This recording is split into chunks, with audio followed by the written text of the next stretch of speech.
Hello, and welcome to the second of our gatherings on Symposia Day for Caltech's celebration of PST ART Art and Science Collide. And it was pointed out to me earlier that people might not know what PST stands for, thinking it here it's professors, students, teachers, and it's Pacific Standard Time. The Getty started a wonderful, wonderful series of festivals. This is the third. This goes probably back about 7 years ago, I believe, and they were called Pacific Standard Time, and now they're just calling it PST. This one's PST ART, Art and Science Collide. I'm Michael Alexander. I'm the Campus Arts and Culture Liaison, and Opening Doors was the project that came out of my office, and it was a series of 4 performing arts events that we brought to the campus to explore where art and science intersect. We had a play about Nikola Tesla.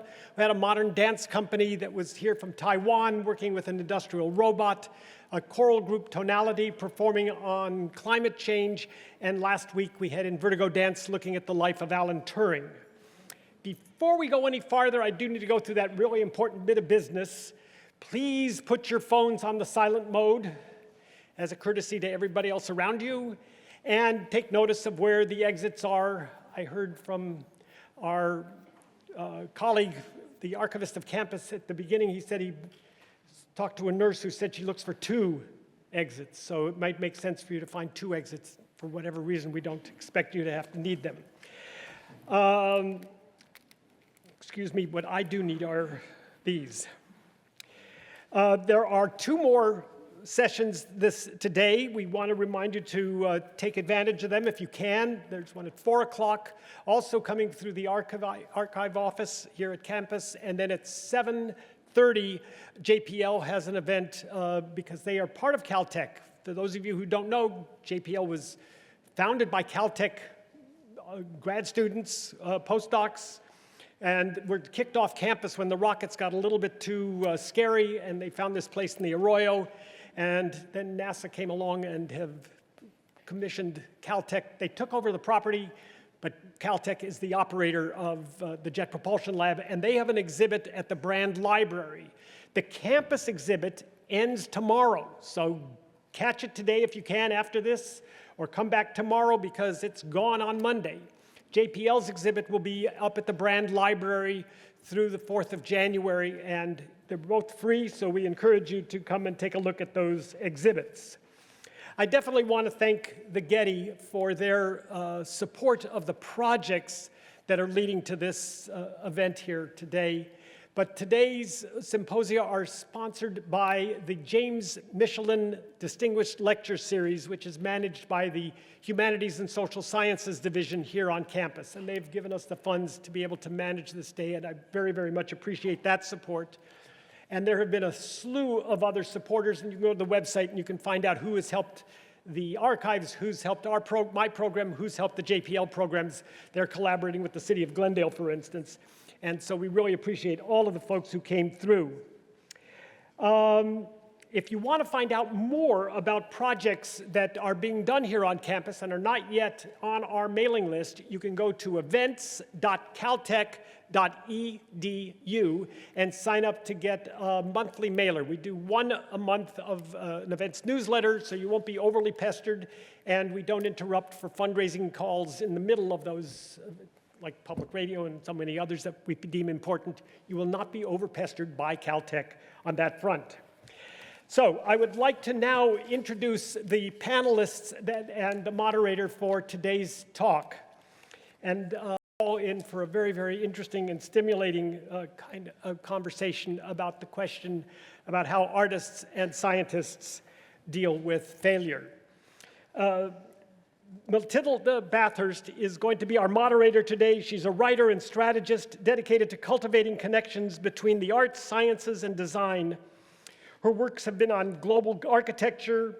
She's worked for the USC Viterbi School of Engineering, MIT Center for Art, Science, and Technology. She explores possibilities for genuinely polymathic communications and problem solving.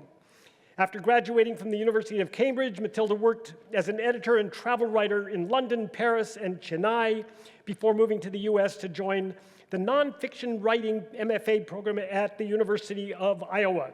She's an editor and co-author of Designing the X, forthcoming from MIT Press, and currently working on a collection of essays exploring paradoxes and curiosities in the US design culture. Next to her is Julia Rosalovsky Greer. And this is, if you're ever on campus, you'll get to see her whiz by you, as she is a big fan and a very accomplished inline roller skater. And that is just one of her many skills. She is the director of the Kavli Center here on campus. It's the Kavli Center, or not Kavli, Nanoscience Institute at Caltech.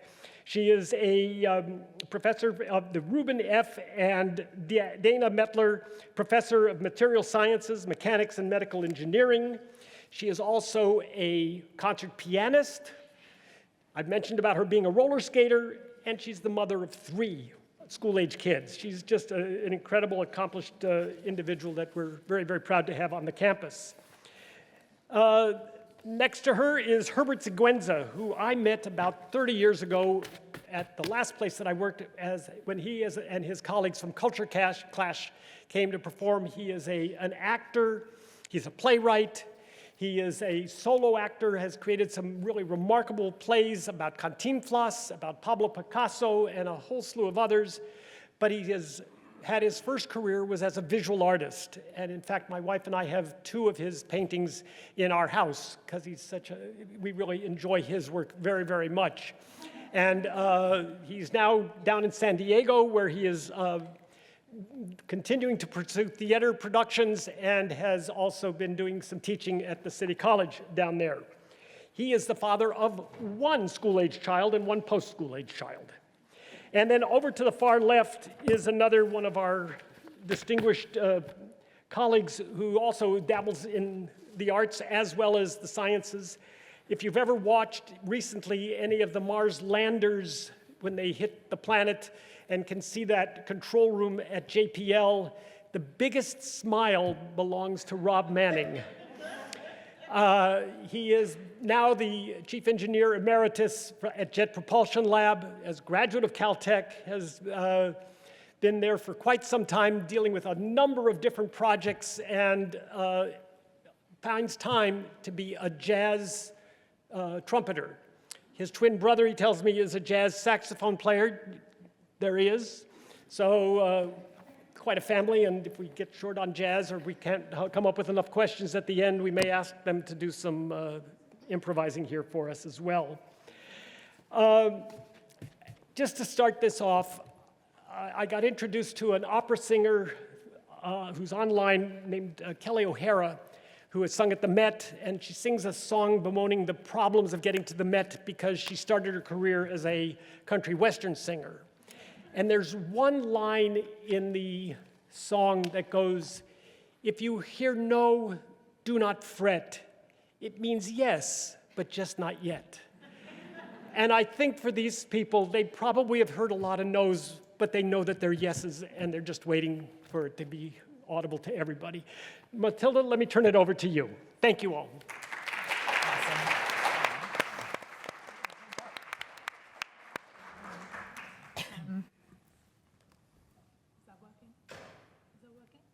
No. No. Okay. I'll just have to. Try holding it. Yes. Okay. It's working. Okay. Sorry about that. No pushing. Now is it working? Yes. Great. We don't need to push? No, we don't. Our first failure. First failure, right? Just don't touch it. So thank you all for being here today. I am delighted to be in the company of this incredible group of panelists, and I know that we're all going to learn a lot. So I think it's worth, first of all, raising the question of why this idea of failure is a productive topic of discussion between artists and scientists, and why it's particularly relevant today. So something I'd like to put out there, something to debate, is I think failure is always associated with feeling, at least in the human context. which makes it very different. The way we fail is very different from the way hardware might fail or the way an AI might be perceived to fail. And at this time when we're having to think very seriously about the relationship between humans and machines, I think that this notion of failure as potentially the ultimate human glitch, something that can't be designed out of the system or like refined by more data, I think it's time to think in a more complex way about what it is to fail as a human being, and not just to fail forward or fail fast, like move fast and break things, but actually to dwell with what it means for us to fail, what it feels like to fail, and therefore find ways to allow for us to develop technology in a way that might be more humane, the type of technology that might in turn make us better humans. All up for discussion, but I think first of all, we need to acknowledge that failure is complex, and luckily we have some incredible minds to tease out that complexity, but just with one problem, which you guys may have already noticed, which is that we managed to arrange a panel of 3 phenomenally successful human beings to talk about failure, which seems potentially problematic, but nevertheless, I'd love to know why you feel that you are authorities to speak on the topic of failure. Come on, justify yourselves. And I'm going to put that question out to Julia, like resident superwoman here. Right. Tell us. Right. Well, Yeah. I'm definitely an authority on failure. I would argue that without failure, you can't establish what success means. And especially in science and especially in research, you can't make progress. If you don't make mistakes and if you don't sometimes misinterpret your data or have an argument, a productive argument, where you can go and have a beer afterwards, you can't really make progress. And research, unlike when you're in school, for example, there are no answers at the end of the book. So you work on a problem, you get some data, and you're not sure, and there's no other authority that's going to tell you, oh, this is right or this is wrong. And it's only by somebody contesting this data or somebody challenging this data that you can really ultimately interpret it in the way that moves us forward as a society. So in science, I would argue that there's no definition of success without a bunch of failures before.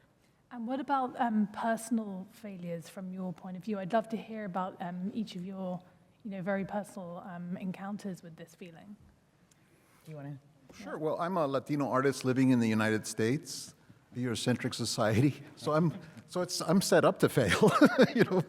I'm being snarky, of course. I'm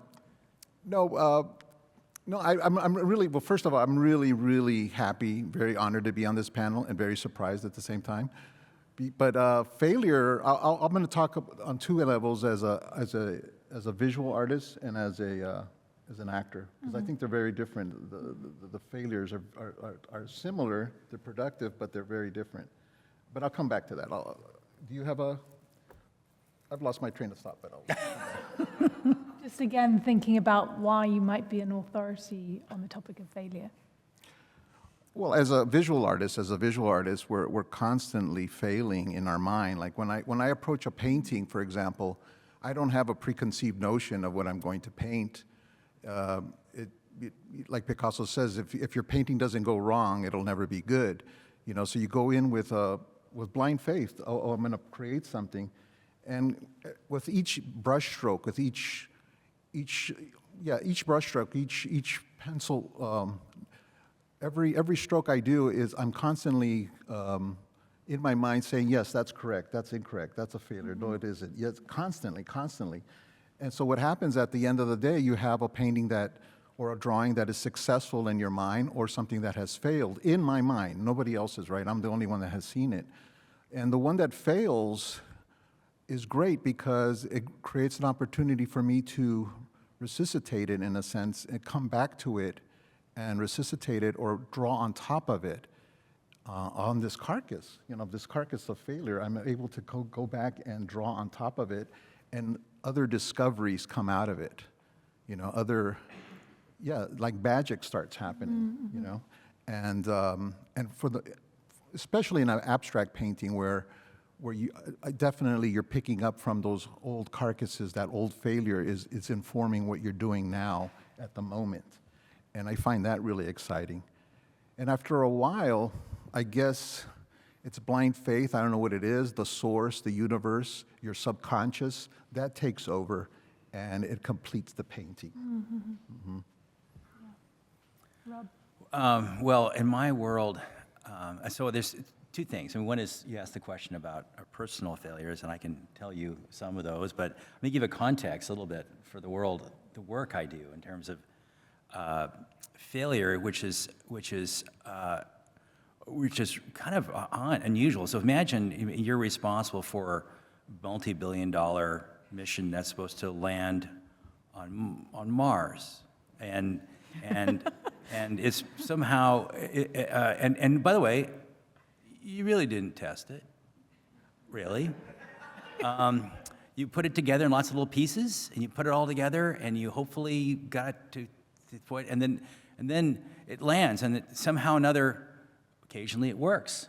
And so how is it possible that humans, so many humans, with all the human fallibility has been built into all of us, how is it possible that you can actually get this stuff to work? I mean, it's really, in fact, and it's very convenient, by the way.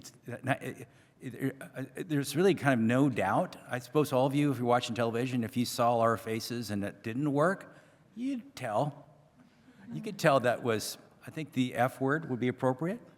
So it's a very black and white world. The nice thing is there's a truthiness to it that goes with it that you don't get in the world of art, and it's not even always true in science, right? I mean, sometimes you get us somewhere in between, and whereas in my world has this real strong black and white sense. So the question is, how is it possible that we can succeed at all, given the possibility? Certainly, with thousands of people working on it, certainly one mistake could ruin the whole afternoon.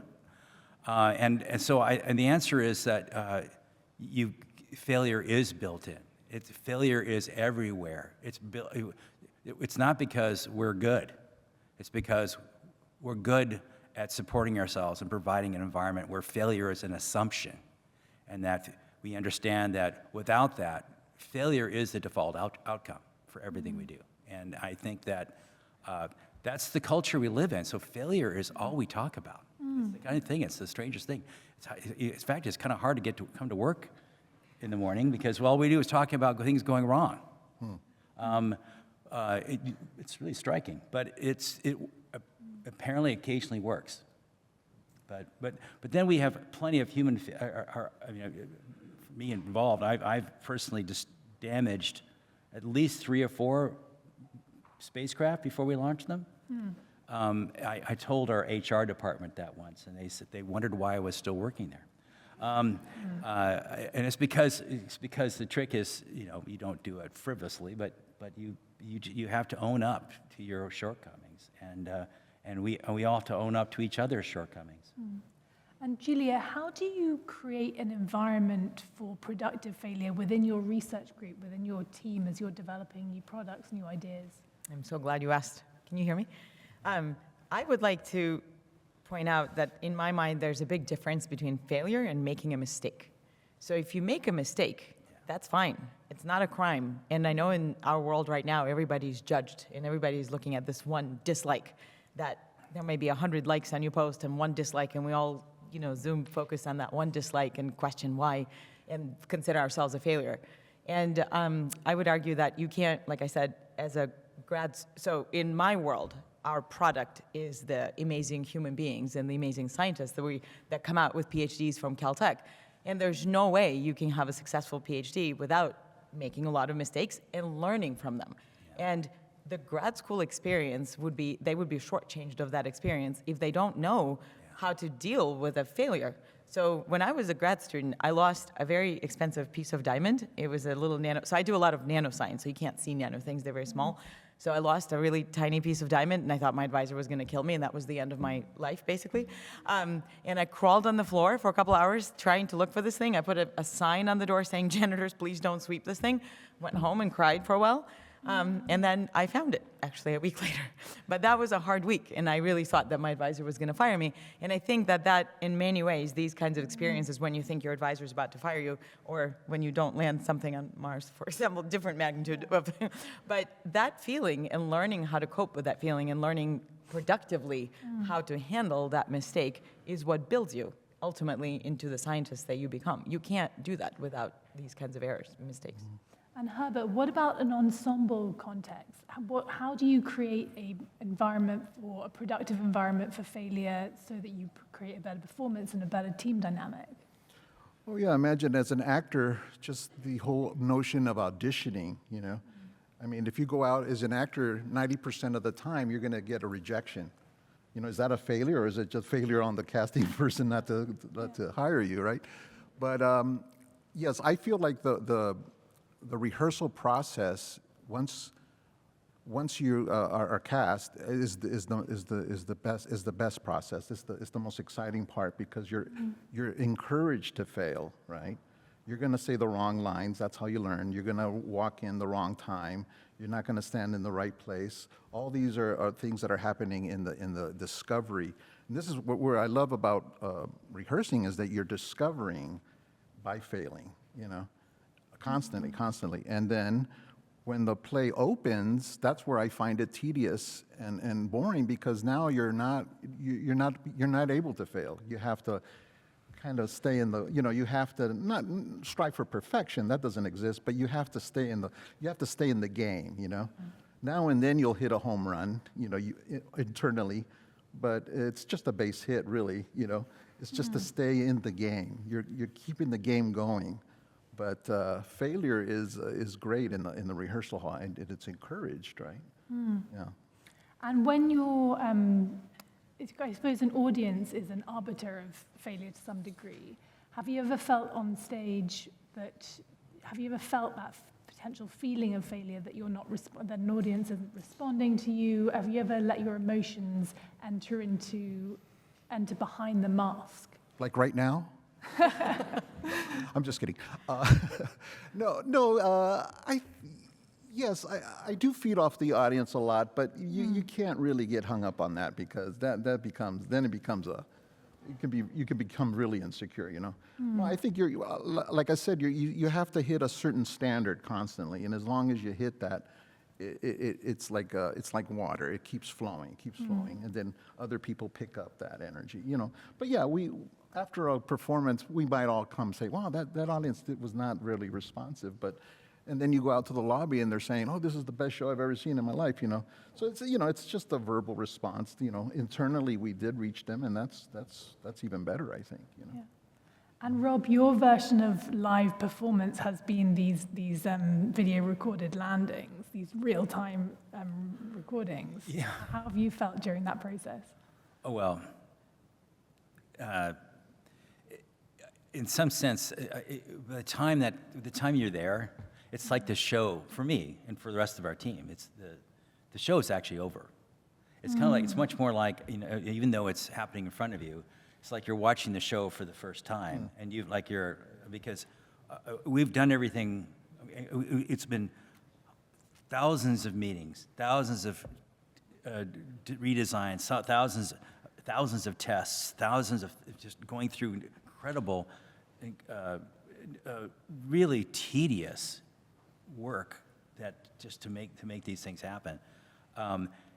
When you get to the point where you sort of see that things work, and you've kind of run out of things to do in your things to do list, and you got it up there, and now it's going to happen, and it's kind of like imagine, Herbert, imagine if you were in the audience and you're watching yourself do the show, but you've had all your rehearsals already.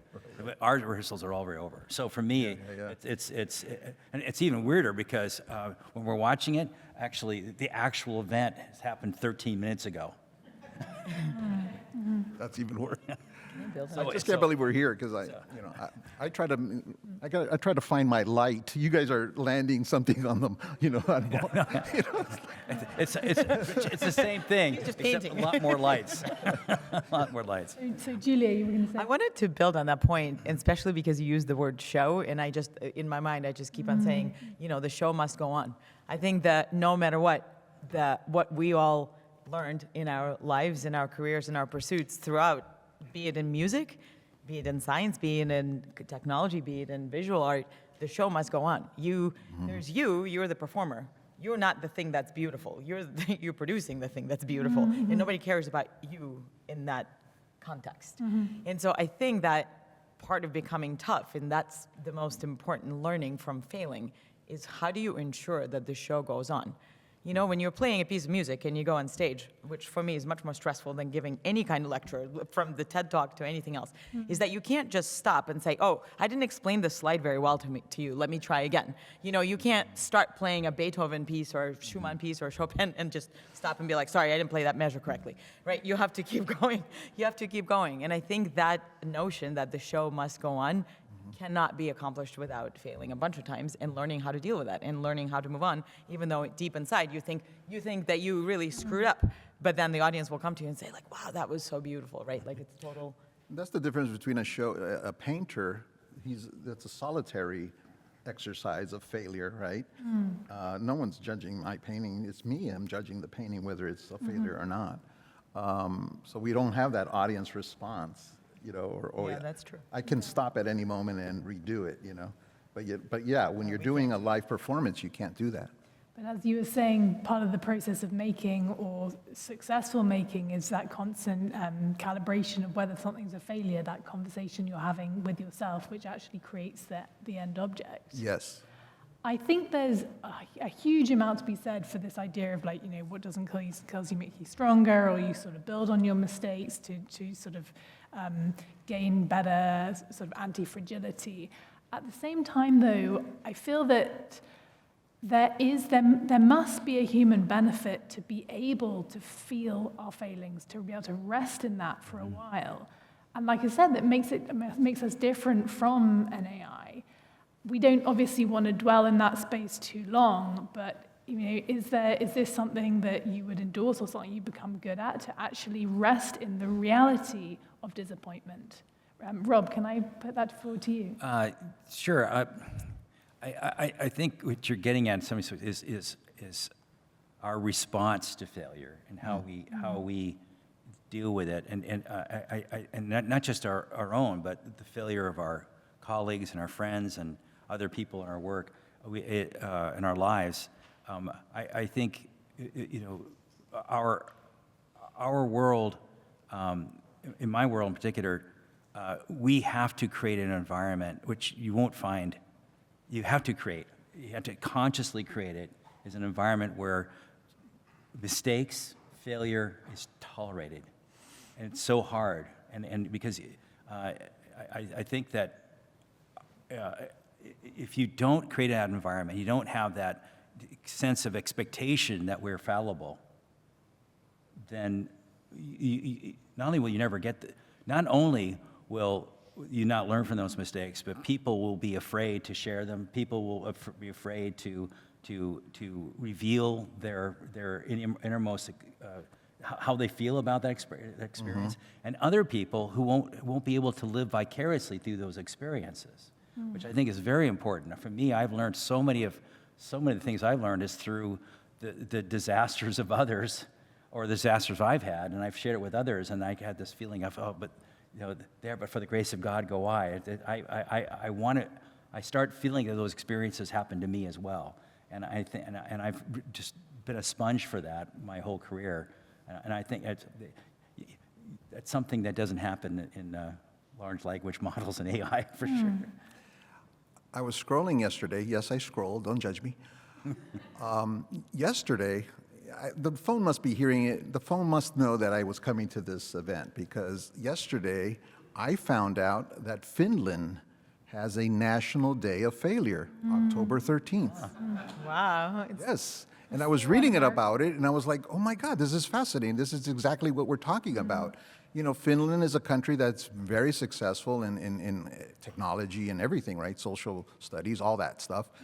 But so and they were realizing that people were afraid to do something new because they didn't want to fail. And so they have a day of failure with activities like baking, like other, all these things where you're able to fail, They encourage you to fail and talk about it and learn something from it. I think that's an amazing, I love that. I'm so but glad. only Finland can do that. I wonder if that has to do with the country where there's less light for half the year, although I suppose more light in the summer. But It's already pretty must dark be- there. Yeah, there must be something about that sort of potential depressive instinct that allows for that. I think that there's also an issue with the media that we're surrounded by. Partly, I mean, even worse because of the sort of algorithmic thrust either side of like highly positive or highly negative stories. There is that sort of fetishization of either the perfect success or the absolute crash landing. And Yeah. I don't think that we exist in a media environment which allows for the gray space of failure. And I think it's potentially worse than it ever has been because of the way that stories are channeled. Do either of you have any ideas about how your practice could benefit from a more subtle media environment, or how the current media environment has been detrimental to your openness to potential failure? I've certainly seen it. Yeah. I think we've all started to see it, where I hate to be judgmental or say things in a grand way, but it feels like I feel like I've been very lucky not to have grown up in this environment where it's so easy to be criticized and or ostracized because of my fallibilities.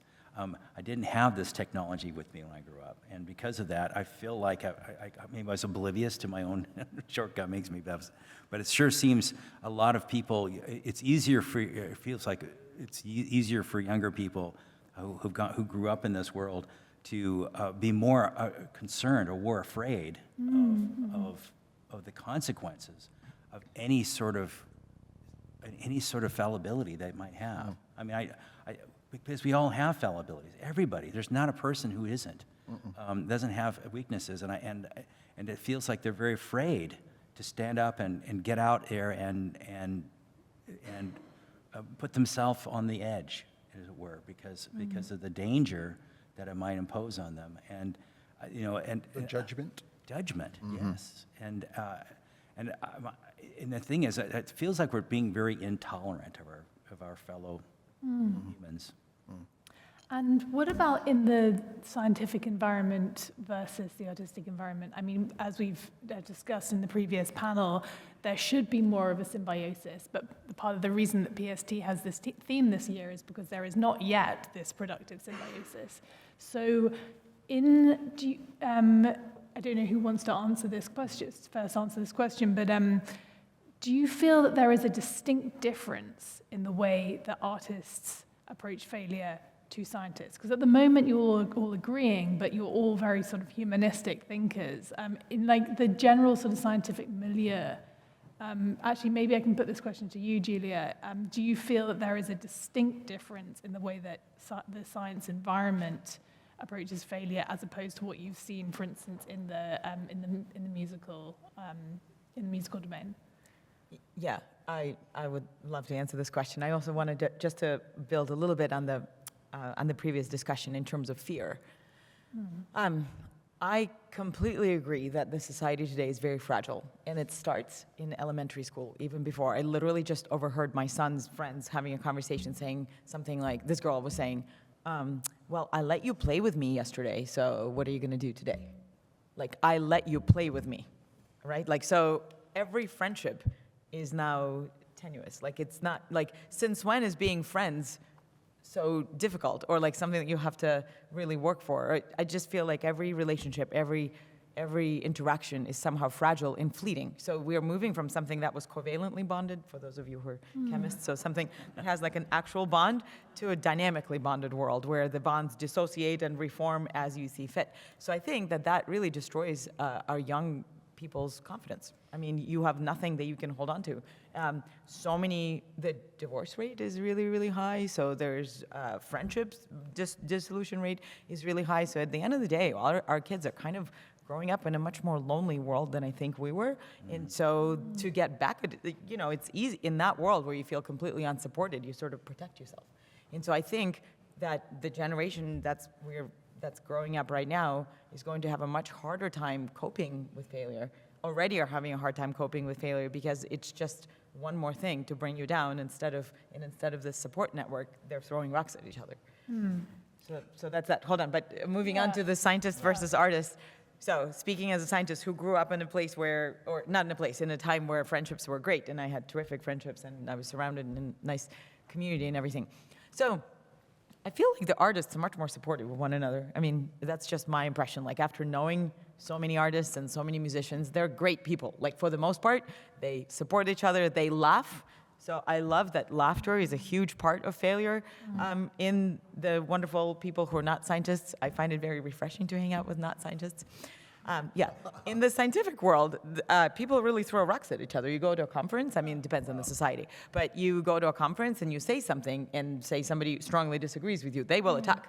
They will absolutely attack you at a conference and in front of everybody, and if you're not ready for that, it's a fun experience. Wow. So I would say we're a lot less supportive of one another, especially if it's your territory, because our stakes are so low. There's no money in science. There's no, like... There's tons for the that arts. Publication, that I don't know. Yeah, so I think we're a lot more cruel than the lovely artists over I here. think you're right. Go to a theater conference and then we'll talk. I want to talk about, I spoke about the internal conflict of failure, but there's also an external one as an artist. I'm a Latino artist. I was snarky in the beginning, sorry.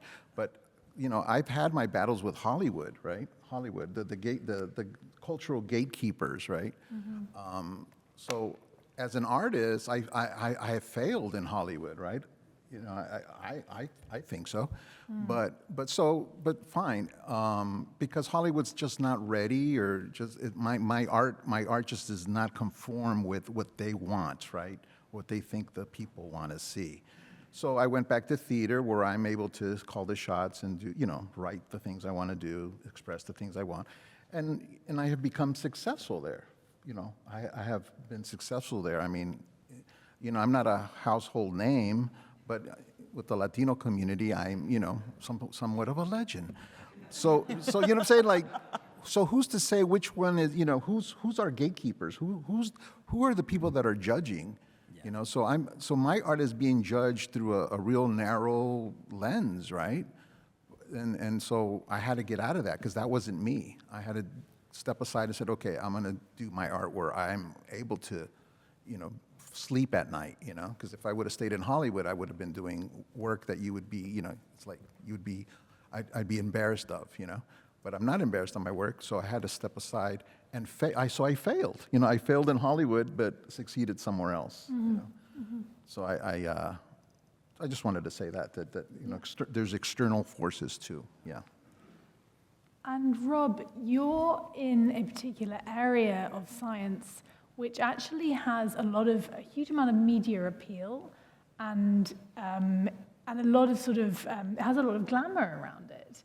Not least, not least because of the new the idea of new space and the commercial space era, where people associate it with large amounts of money, space tourism.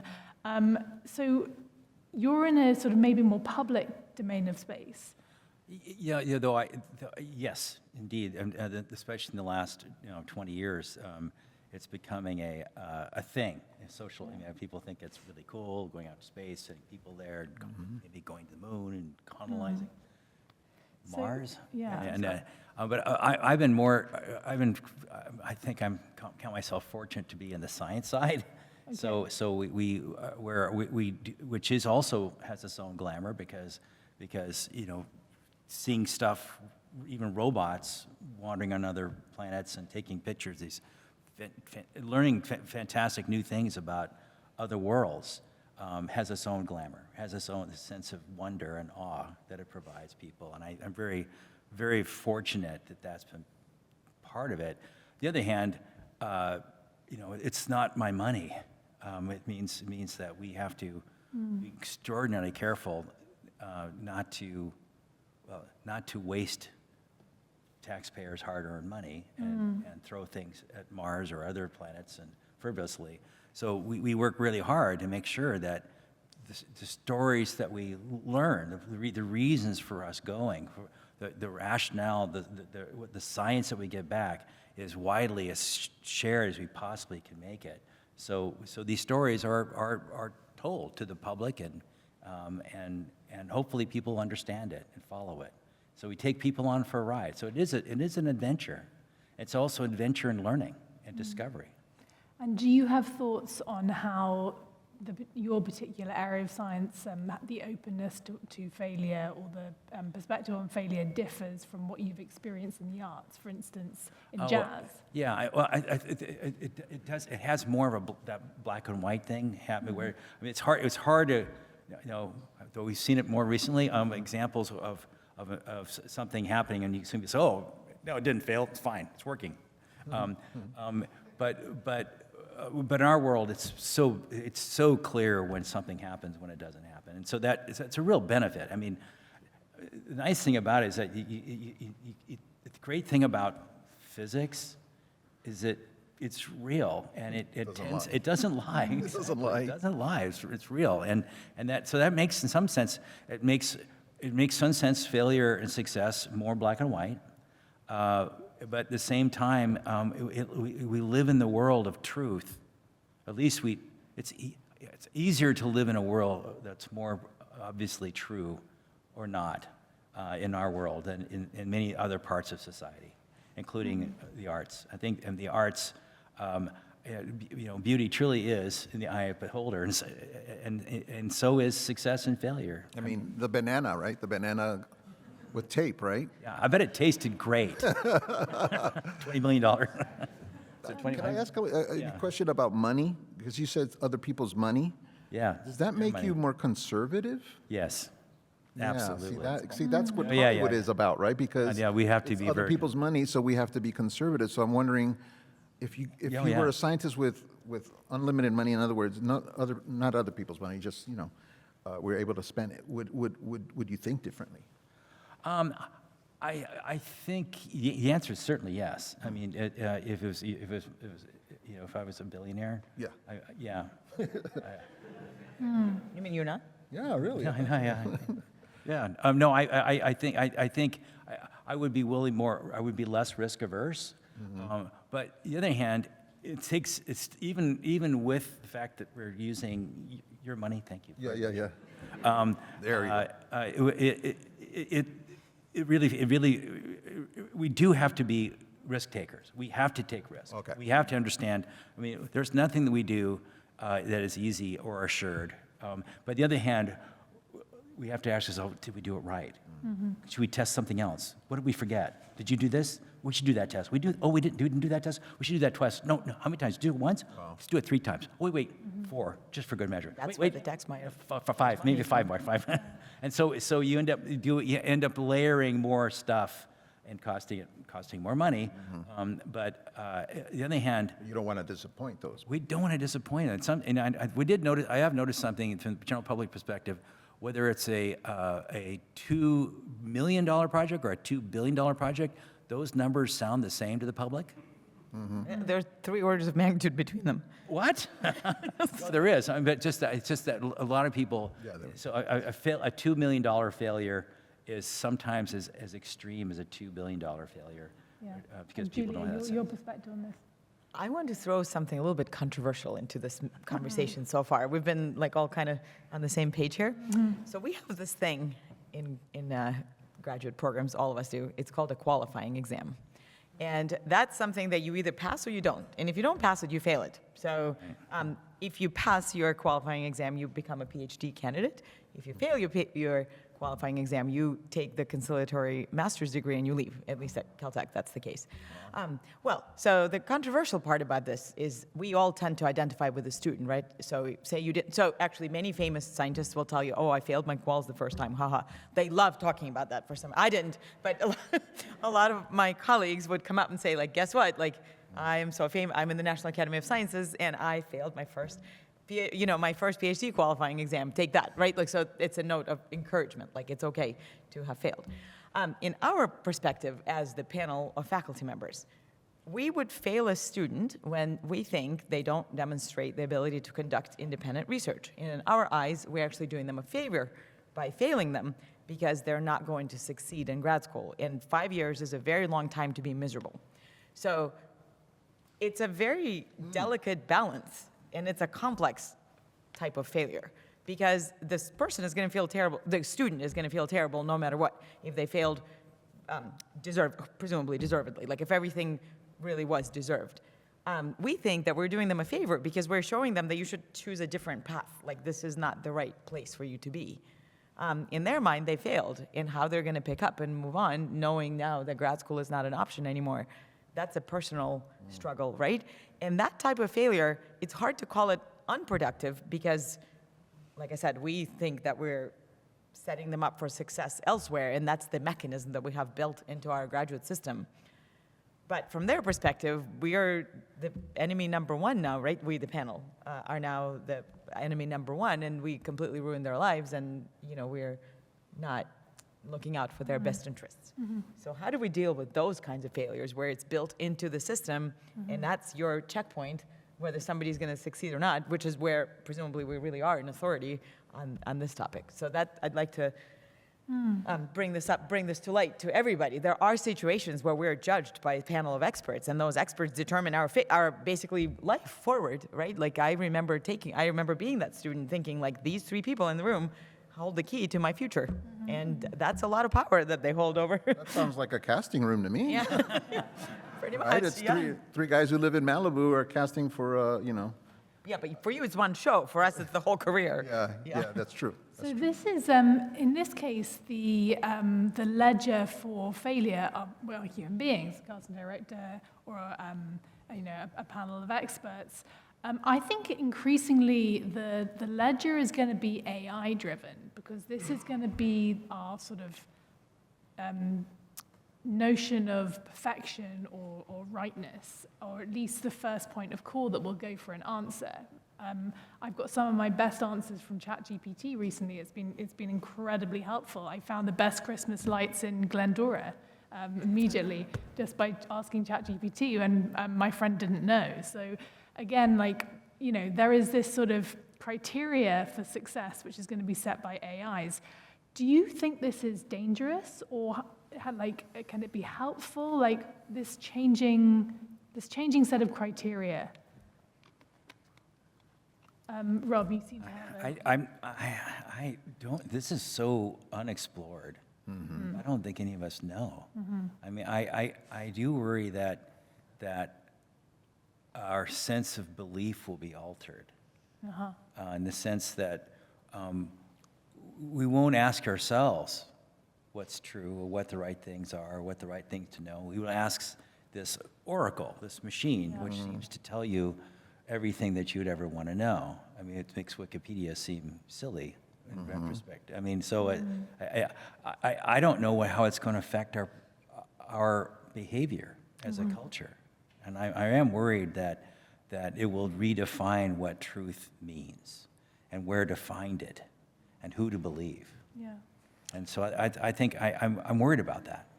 Yeah, suddenly everybody's an artist, And all they did was put in make me a few prompts, and they consider themselves an artist, and who am I to say though? But I'm a 20th century man, right? I still do it the old-fashioned way by hand, and so that's just becoming less and less. It could be. Things could go the other direction. Yeah. Suddenly people will become more, in fact, I'm hoping that a love of craft, of doing things with your hands, with your brain, you're doing things yourself will become will rise up again. Yes. As it has once been part of our culture for thousands of years, many thousands of years. So to take a specific example, Herbert, you're an expert on Picasso. You lived inside the brain of Picasso, replicating this figure as part of a one-man show. Yeah.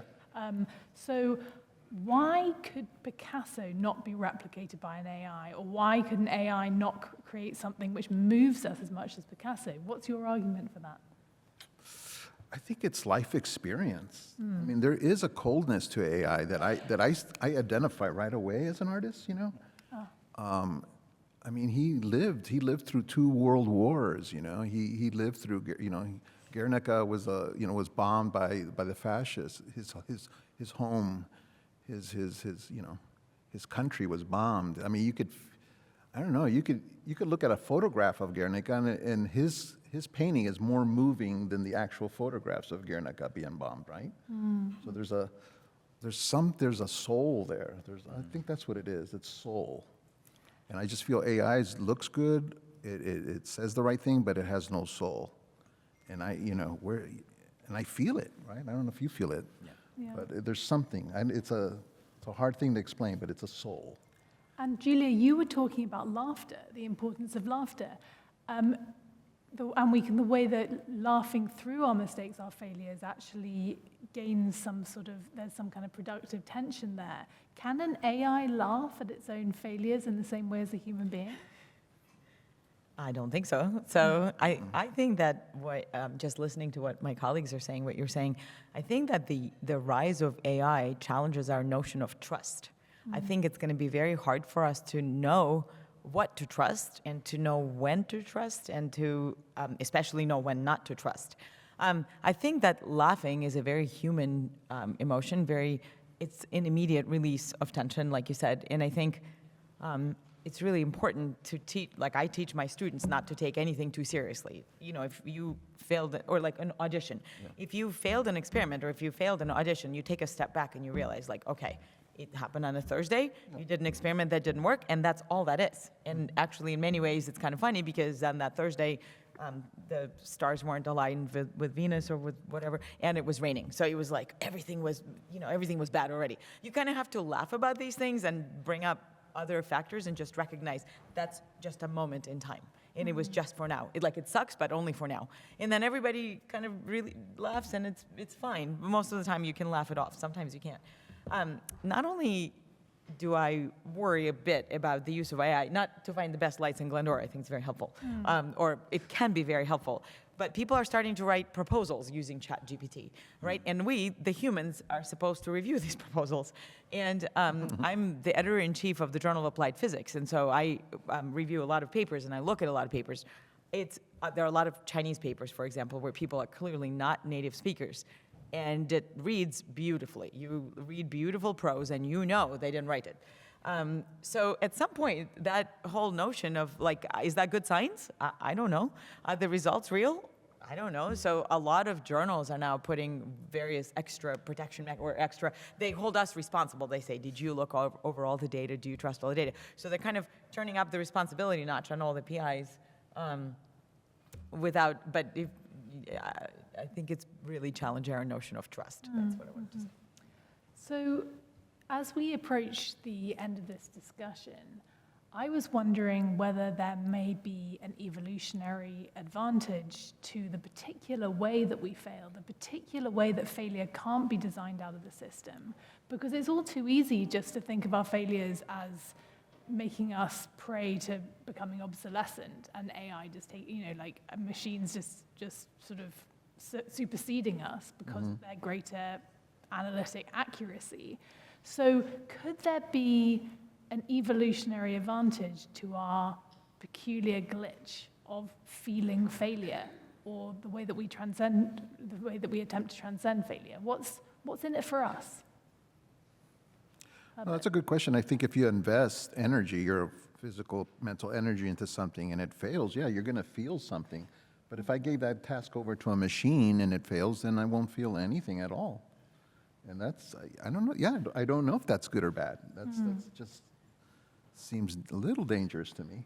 Because I think we have to feel, again, I think this whole panel was about how failure motivates you to succeed, to make things better. But if we take away that notion of failure or the feeling of failure from us, then what's going to happen?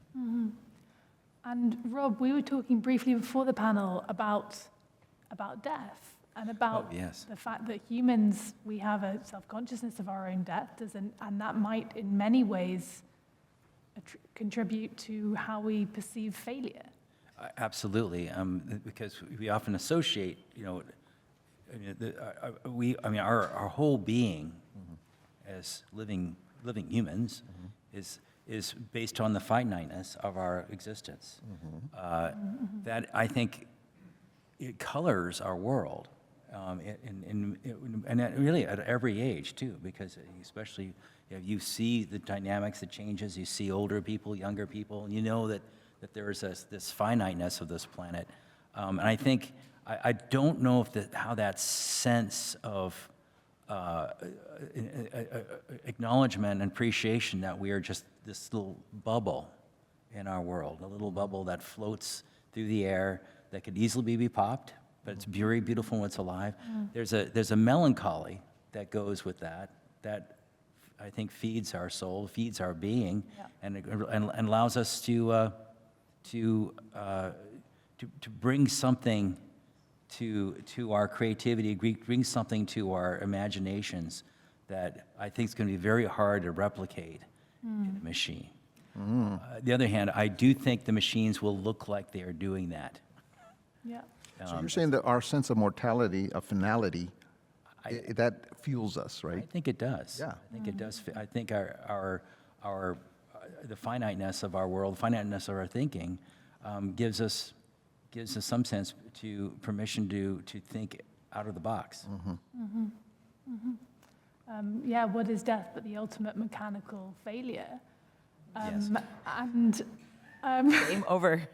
Game over. oversimplifying, but this melancholy that you raise, I mean, that is the source of some of the greatest art, and beauty. And maybe on a final note, Julia, you've talked about beauty in your work in an extraordinary way.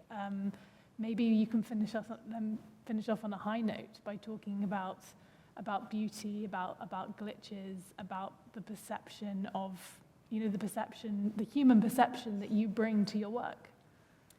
Yeah, I would. So first of all, thank you for saying that. I really do think that my work is beautiful. We make these nano-architected materials that are very pretty to look at. So please come to my website. What I would like to begin this answer with is that failure needs to be productive. And I think this is an opportunity for us as a society to evolve in that direction. And, if you think about it, nature has been doing AI for the whole time, right? That's what evolution is. And in science, we have these concepts of evolutionary versus revolutionary. And every proposal, of course, needs to be a revolutionary. And I think that the way we as humans can always be ahead of what any machine or any AI-built algorithms can do is that ability to pivot. And that ability to make a decision to stop something and to start something new. And this is where failure needs to be productive. So I think it's 1984 where there's the horse character, right? Like who says, we'll just work harder. You know that Orwell's book that where there's the horse character and he always says, well, that's okay that the Stalin dude, the pig, is making us work harder, is taking away more and more things. I'm just gonna work harder. And he just works harder, but not better or smarter. And I think he died. I think at the end, everybody dies, right? And that's not productive. That's not a good way to handle failure because that's, first of all, unproductive. And it's just doing something the same way is not revolutionary. And I think that the beautiful part about us being human is that ability to distance ourselves from the failure and from the situation and to pivot and just to recognize that, look, this is not productive. Look, this is not working. I don't have to keep doing this. The AI has to keep doing this because some human is telling it, you must search and find the answer, right? But we don't have to. And we can say, you know what? It's healthier for me to take a step away from this toxic person, from this situation, from this experiment that's never going to work, and do something else. And I think that power, that free will, so to speak, is very unique to us as humans, and that's the way forward. Free will, yeah. Great.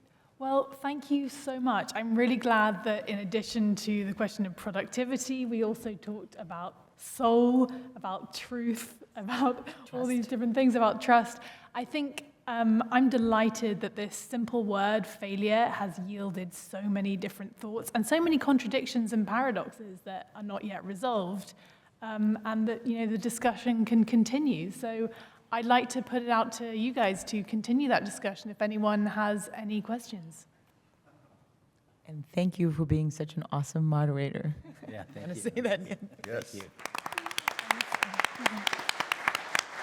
Matilda. One of the things that none of you have touched on yet, that I think one of the reasons that we go into the arts, that we go, especially the performing arts, and that I would imagine that a number of you who go into the sciences, is the community that gets formed through your work. And if you could talk a little bit about, and that doesn't have to do with success or failure, it has more to do with why we're attracted to and invest our time and energy and creativity into our particular art or our particular science. Herbert. That's beautiful. Yeah, community. And that goes totally against what we were talking about with AI, right? Totally. I mean, community is human, it's contact, it's communication, it's all that AI does not have. And I think, thanks for bringing that up. I think that's really important. Yes, our community, our human connections in creating something is beautiful, and it's very important. And I don't see how AI can replicate that. No way. And just bouncing off that, both Julia and Rob, you've created communities within your scientific areas. Like you have your research group, and Rob, you're working with a team. What does that community feel like to you within your practice? Well, there's no doubt. I mean, there's no doubt in my mind that the community of people, and particularly the diversity of people and what they think and how they think, all the different points of view, all the different experiences, all the different knowledge bases. It takes thousands of different disciplines to pull off the kind of stuff that I'm fortunate to work on, and I just can't imagine doing it without everybody, without those skills. But it's not just their work; it's the fact that we somehow do it together, and that when we're all done, we're all tired. We're all pooped. We've fallen on the ground. We're relieved. And I tell people all the time that when you see us cheering on landing day, we're not happy. We're just relieved. But we have that something, that accomplishment, the sense of that together, putting our hands together, we can make something productive happen. We can add to the wonderful world of human knowledge. And I think that I don't know how else you get that. I just don't. I have no idea. And what about your research, Julia? I can't, you're so right. This is such an important aspect of this, and I can't believe we haven't talked about this. Yeah. So thank you for pointing out our failure to mention the community. Yeah. Haha. Thank you. Absolutely, this could not be done. The world of science right now is so multidisciplinary and interdisciplinary. In my group alone, I have students from aeronautics, from material science, from applied physics, from mechanical engineering, from physics and chemistry and chemical engineering, and that's kind of becoming the norm. The boundaries between the departments and between the disciplines, like what exactly is mechanical engineering, it's actually a little bit harder to define than it used to be. What exactly is material science? It's pretty much everything, because everything ultimately is made of materials. And embracing that diversity and embracing that people think differently and bring different jargon, and we all learn from one another, is what allows us to fail, because you build in that fail-safe system where you're not going to be judged because you're all kind of trying to do the same thing. And I think this is what you're bringing up here, is that you can't do anything by yourself anymore. You can't even do a problem set at this university anymore as a student, I don't think. You need to have that core community who each brings a different facet, and only together can that work. And that's very special, and I think we all work very hard to preserve that. I know we on campus very much care about Caltech, and that's one of the reasons what makes it be unique. It's this Caltech family. So thank you. And then HR was invented. Yeah, that's true. The human factor. That worked. That should be AI driven. HR should be AIR. I should note that there's actually a really, really great Caltech video where you can essentially visit Julia's lab and sort of get a sense of that. You can also just come in real life. Wow, We have a wow. question. Do we have to wear one of those suits? You have to, yeah, you have to wear a bunny suit. Bunny suit. Yeah. Yeah. Fantastic. So, We have another question over here. Do you want to take it, or do you want to finish some? yeah. Let's take it. Yeah. Okay. Oh, thank you so much. So this is a question for Rob. JPL, in 2001, I had the pleasure of being in the viewing room for the Perseverance landing. And I will never forget the 2 to 3 minutes of silence that you could cut with a knife. And I Yeah. wanted you to talk about what was happening in that room, because it was just an unbelievable mixture of emotions and family and community and fear and excitement, and just from somebody who was there throughout the entire project. I'd love to hear that. Oh, so the reason you could cut, if you could actually listen to what's in people's heads, it'd be a cacophony. But we were unable to talk. So it's, you know, I had even a longer one. We had about 14, 17 minutes worth of silence after Spirit landed, because we lost the signal about the time landing, and I was just killing. I spent that whole time swearing at myself for even taking this project on, and so thinking that why was I so stupid to believe that I should do this, and make this happen? But then a signal came along, and then we were very relieved. But each person has their own private thoughts. You know, they're just, a lot of it is just, it's not like I hope. It's usually thinking about, what did I fail? How did I cause it, the mission to fail? What did I do wrong? What did I forget? Mm-hmm. And everybody's going through their checklist of things that they've created in their own mind's eye. What could possibly be the reason why it could work or not work at this moment, and so that's why, you know, the result of seeing actually that it's actually working is incredible. It's almost like discovering that you didn't die. Mm. Any other questions? Yeah. I'm curious how you guys bring experience to, you know, like new projects you embark on as you continue on with your career, throughout your career. Like in particular for me, personally, I have some experience under my belt in terms of what I do in my career. And when I embark on new projects, sometimes it feels like we're spinning our wheels and trying to solve the same issues. And like other times it feels like, okay, I've done this in the past. I know new ways of doing this, so on and so forth. So how do you guys personally mechanize experience to minimize failure for future projects? Is it, do you have like a checklist in your head, or is it more guttural, that sort of thing? Julia, do you want to answer that first? So are you asking about the knowledge continuity? So how, like when you start a new project, for example, how do you build on the mistakes and then so that you can avoid the ones in the future? Yeah, exactly. Yeah. So that's actually something that my group just brought up in the retreat. So you bring up a very important point, because for us, each project sort of is attached to a graduate student, right? So if you don't continue that project, that knowledge kind of goes away once the student leaves. And there's a balance to be struck there, because, like I said, our product is the people. And so if you, as a graduate student, learned by making a lot of mistakes, it's a new project, right? And then you leave, you became stronger through that, right? And you became smarter through that. But will the lab or the knowledge base that you built be carried forward? It's actually a very human interaction. It's up to the grad student to write down all that we call these POSs. So procedures and standard, and SOPs, sorry, standard of operating procedures. And I think there's a lot to be said for the written word and for the publication, and for, this is why in our world publications are so important.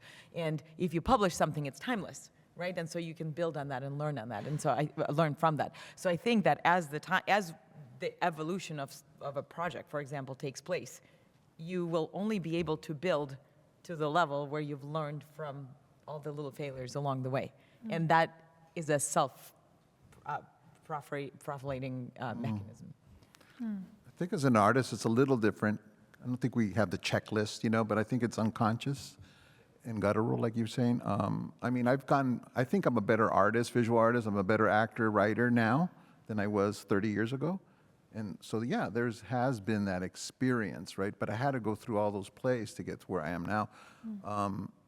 But I think, yeah, all that experience, all that investment, I think is paying off, But I think it's unconscious, a lot of it, for me anyway.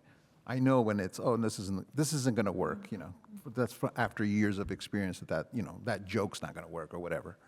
Yeah. And Rob, presumably there's an incredible set of of checks and balances in your film. Yeah,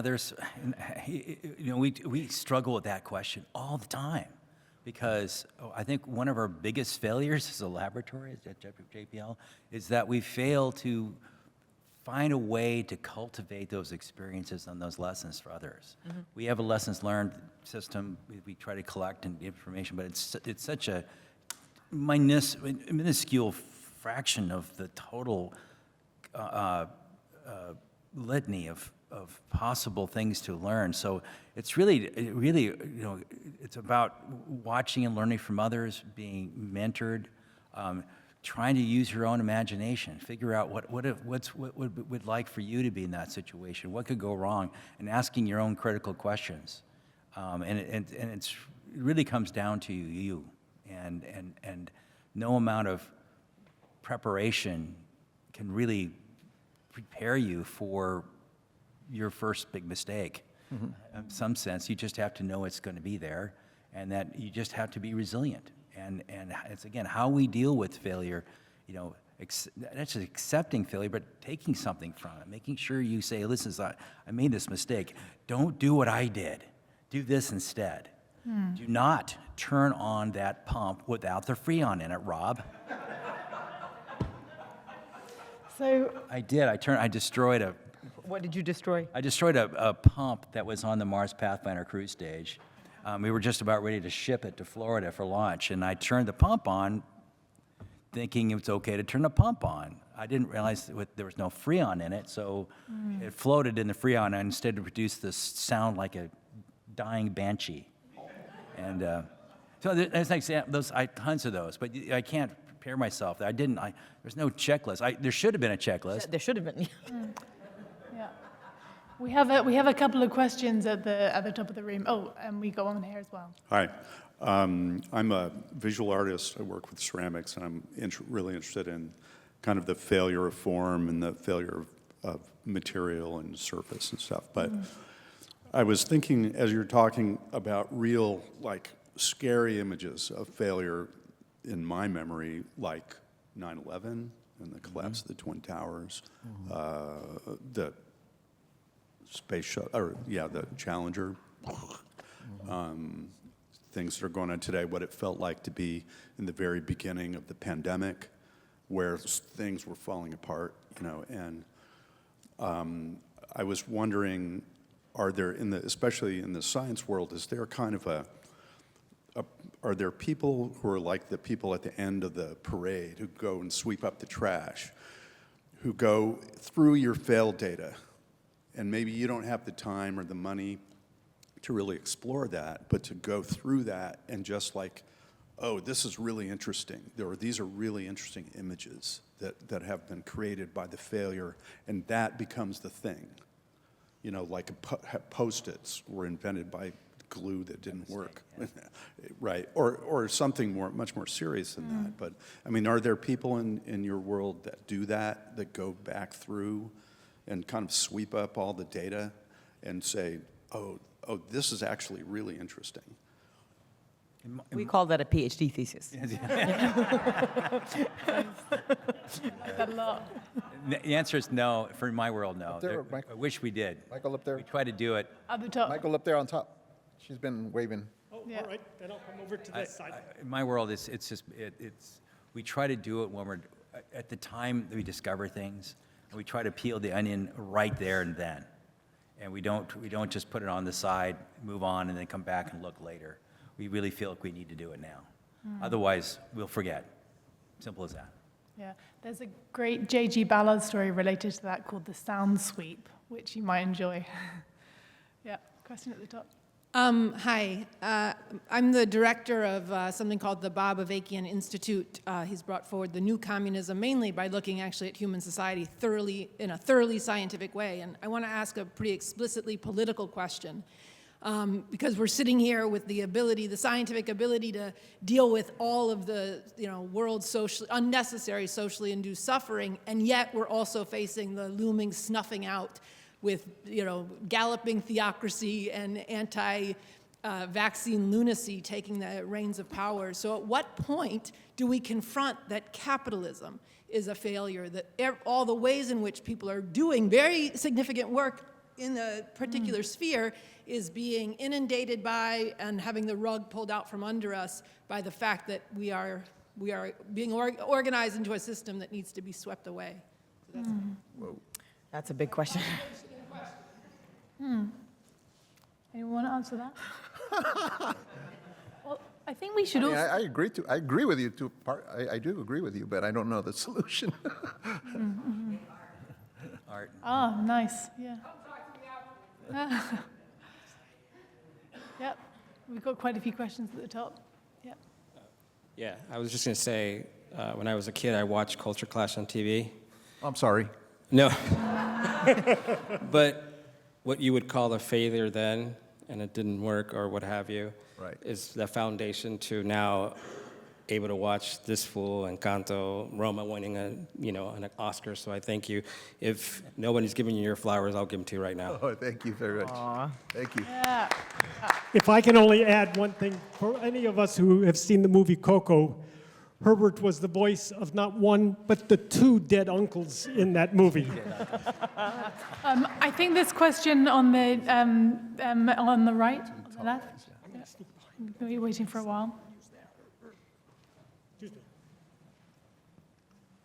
Thank you. Early in our talk, and I took a lot of interesting notes, I believe Julia said there's a difference between mistakes and failure, and I was wondering if we could expound on that. And also, in particular, what's a good failure versus a bad failure?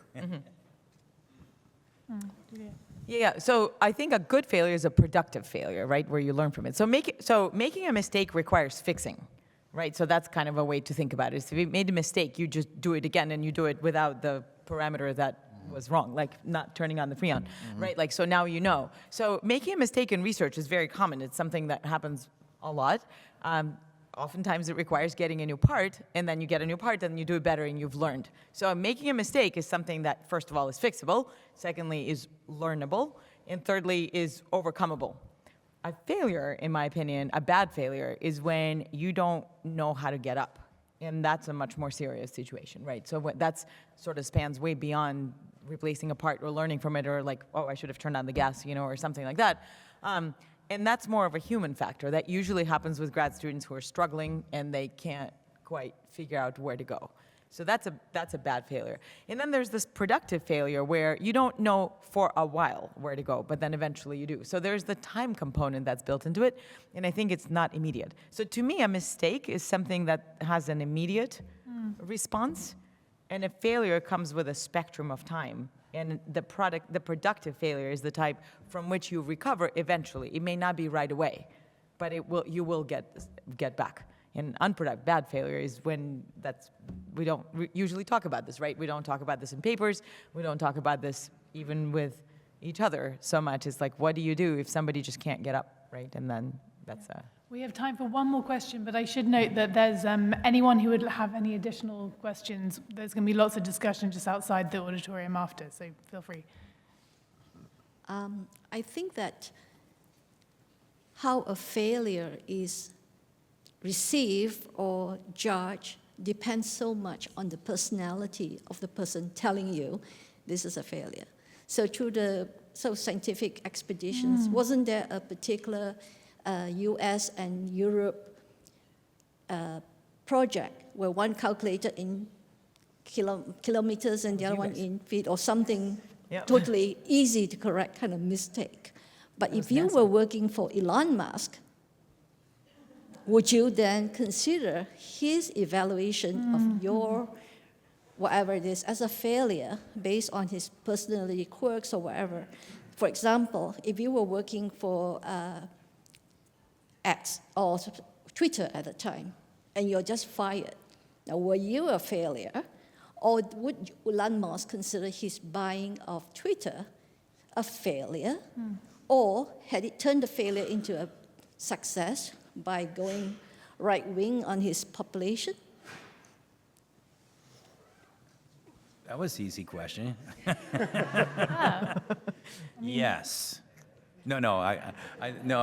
I think it's a very you had a very loaded question there, but there's no doubt.